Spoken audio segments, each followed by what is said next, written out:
Hi hello friends, welcome back to Kumar 30। मैं हूं सरोज और आपको एक न्यू वीडियो में स्वागत है। आज की इस वीडियो में हम एक फाइनेंशियल बुक की रिव्यू करने वाले हैं, जिस बुक का नाम होता है the psychology of money by Morgan Housel. ये एक फाइनेंस का बेहतरीन बुक है। इस बुक को रिव्यू करने मॉर्गन हाउसल जो इनके ऑथर है, ये एक बहुत बेहतरीन ऑथर है।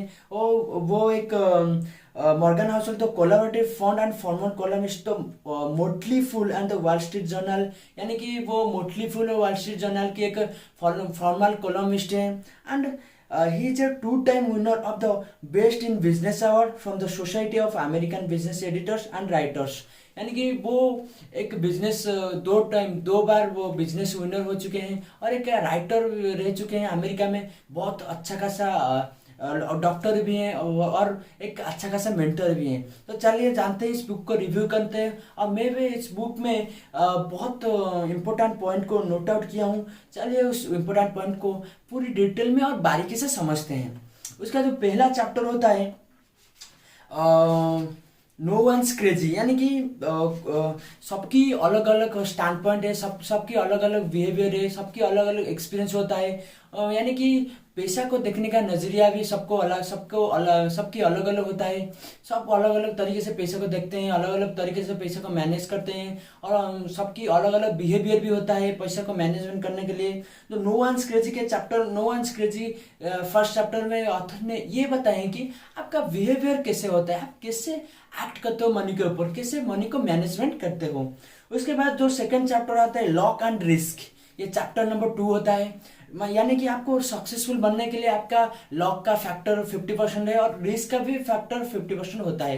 यानी कि luck is equals to risk, यानी कि आपका जितना रिस्क लेते हो उसी के हिसाब से आपका लॉक डिसाइड होता है। इसीलिए फॉर एग्जांपल बिल गेट्स जो माइक्रोसॉफ्ट के फाउंडर हैं, वो भी जब स्कूल में पढ़ाई करते थे, दुनिया में बहुत कम ही जगह पर उस समय कंप्यूटर था और बिल गेट्स जिस स्कूल में पढ़ाई करते थे उस स्कूल में भी कंप्यूटर था। इसीलिए बिल गेट्स का सक्सेस का राज भी उनका 50% लॉक में जाता है। यानी कि वो जब पढ़ाई करते थे उनके पास कंप्यूटर का एक्सेस था, इसीलिए तो आज बिल गेट्स ने ये बताते हैं कि जब मेरे पास वो समय कंप्यूटर था इसलिए मैं सक्सेस हूँ। और मैं कंप्यूटर को जब चलाता था उसमें प्रैक्टिस करता था और थोड़ा थोड़ा कोडिंग सीखता था, उसी के समय वो हार्डवर्क किए और स्मार्टवर्क को मिला के बस माइक्रोसॉफ्ट का फाउंडर बने, इतना बड़ा कंप्यूटर वर्ल्ड वाइड बना दिए। उसके बाद तो थर्ड नंबर चैप्टर था, बहुत इंपॉर्टेंट चैप्टर है नेवर एनफ, यानी कि आपको समझना है कि आपको आपका लाइफ में आपको कितना पैसा चाहिए, यानी कि आपको फाइनेंशियल फ्रीडम होने के लिए कितना अमाउंट का फिक्स्ड अमाउंट का पैसा चाहिए। फॉर एग्जांपल आपका फाइनेंशियल फ्रीडम यानी कि 5 करोड़ चाहिए या 10 करोड़ चाहिए या 15 करोड़ चाहिए, या फिक्स अमाउंट का आपको डायरी पेन लेके लिखना है और आपका गोल को लिखना है। गोल के हिसाब से आपको आपकी फाइनेंशियल कंडीशन यानी कि फाइनेंशियल फ्रीडम को डिटरमाइन करना है। बहुत सारे लोग मैं देखता हूँ कि वो ये सोचते हैं कि मेरे को 100 करोड़ चाहिए, 500 करोड़ चाहिए, 1000 करोड़ चाहिए, 1 लाख करोड़ चाहिए, लेकिन वो इतना पैसा के पीछे मरते दम तक भागते हैं, लेकिन फाइनेंशियल फ्रीडम जो हैप्पीनेस होता है उनको अचीव नहीं होता है।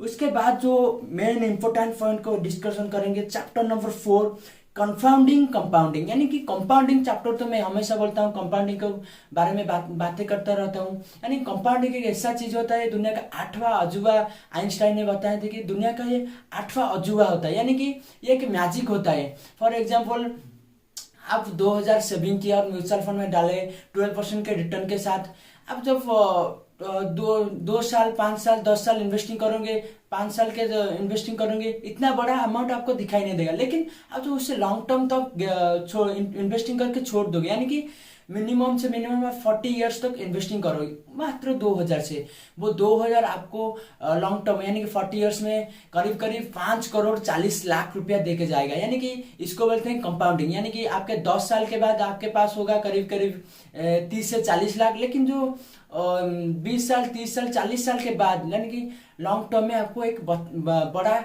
यानी कि एक बहुत अच्छा अमाउंट देके जाएगा। उसके बाद बात करते हैं चैप्टर नंबर 5 यानी कि getting wealthy versus staying wealthy.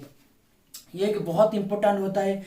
Getting wealthy versus staying wealthy, यानी कि आप कितने वेल्दी बनने, वेल्दी फॉर एग्जांपल आप वेल्दी बन ही जाते हो, लेकिन वेल्दी बनने के बाद आप टिक नहीं पाते हो, ये आपका सबसे बड़ा माइनस पॉइंट होता है। यानी कि ऑथर ने ये बताते हैं कि चैप्टर नंबर 5 में आप जितना इम्पोर्टेंट है वेल्दी बनना, और उससे भी बहुत ज़्यादा इम्पोर्टेंट होता है वेल्दी बन के रुकना, उस जगह पर रुकना। बहुत सारे अमेरिका में बहुत सारे रिच लोग होते हैं जो वेल्दी बन जाते हैं, लॉटरी जीत के वेल्दी बन जाते हैं, लेकिन वो सस्टेन नहीं कर पाते हैं, वेल्दी बन के लॉन्ग टर्म तक टिक नहीं पाते हैं।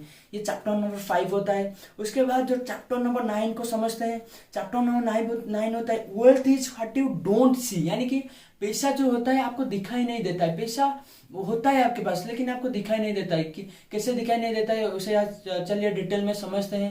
यानी कि आप जो बेकार के खर्चे वर्चे करते हो, एक्सपेंसिव चीजें खरीदते हो, यानी कि शॉप करते हो, ये पैसा लेस होने का बहुत इंपॉर्टेंट थिंग्स होता है। ऑथर ने इस चैप्टर में बताया था कि आप जब शॉप करोगे उससे आपका पैसा घटता है, पैसा कमता है, इसीलिए आपको शॉप नहीं करना है। आप जितने पैसे स्टे रहना है, कूल एंड काम होके रहना है। उसके बाद जो होता है चैप्टर नंबर 10 सेव मनी, ये बहुत इंपॉर्टेंट चैप्टर मैं मानता हूँ, क्योंकि आप जब पैसा को सेव करोगे वही आपको लॉन्ग टर्म में गेन होके आपको लॉन्ग टर्म में बहुत ज्यादा अमीर बनाएगी, आपको रिच बनाएंगे, अल्ट्रा रिच भी वही पैसा बनाएगी। जब वॉरेन बफे उनका एक फ्लॉस पॉइंट था कि वो मनी को सेव करना सीखते थे। उनका जब एज 10 इयर्स था, उसी एज से वो पैसा को सेव करते थे, $1 $2 सेव करते थे, और आज वो मिलियन बिलियन डॉलर के मालिक हैं। वो एक बिलियनर हैं, और वो बॉक्सर हाथवे के फाउंडर हैं। वो एक बहुत बड़ा कंपनी बना दिए हैं, और इन्वेस्टिंग का गुरु मानने तो वॉरेन बफे को माना जाता है। वो एक बहुत अच्छा खासा इन्वेस्टर है। वो उनका एक स्पेसिफिक स्किल्स ये था कि वो पैसा को सेव करना जानते थे। पैसा को कैसे इन्वेस्ट करना होता है, पैसा कैसे सेव करना होता है, पैसा कैसे ग्रो करना होता है, अच्छा खासा कंपनी का बैलेंस शीट कैसे बनना होता है, सब कुछ वो जानते थे। उसके बाद जो इम्पोर्टेंट चैप्टर आता है यू विल चेंज, यानी कि आपको चेंज होना पड़ेगा, समय के हिसाब से आपको चेंज होना पड़ेगा। यानी कि आप जो ये 2025 चल रहा है, जब 2000 ईयर्स था उस समय लोग इतना सारा टेक्नोलॉजी नहीं था, इतना सारा कंपनी नहीं था, इतना सारा नॉलेज लोगों के पास नहीं था। लोगों को पता नहीं था कि कैसे दुनिया डेवलप होगा, कैसे दुनिया को आगे जाएगा। लेकिन आज जो दुनिया में आपको एक एक क्लिक में आपको गूगल में पता चल रहा है कैसे इन्वेस्टिंग करना है, कैसे कुछ काम करना है, कैसे आगे बढ़ना है, कैसे हमारे नॉलेज को डेवलप करना है, सब कुछ गूगल में एक्सेस मिल जाता है। इसलिए मैं बातें करता हूँ। इस ऑथर ने इस बुक में ये बताया कि इस बुक का नाम होता है तो साइकोलॉजी ऑफ मनी, यानी कि आपको कैसे पैसा के मनोविज्ञान को समझना है। यानी कि जितना इम्पोर्टेंट होता है पैसा को सेव करना, जितना इम्पोर्टेंट होता है पैसा को इन्वेस्टिंग करना, उतना भी उससे ज़्यादा भी बहुत इंपॉर्टेंट होता है कि आपका पैसा को मनोविज्ञान को समझना, पैसा कैसे खर्च करना, ये भी बहुत इंपॉर्टेंट चीज होता है।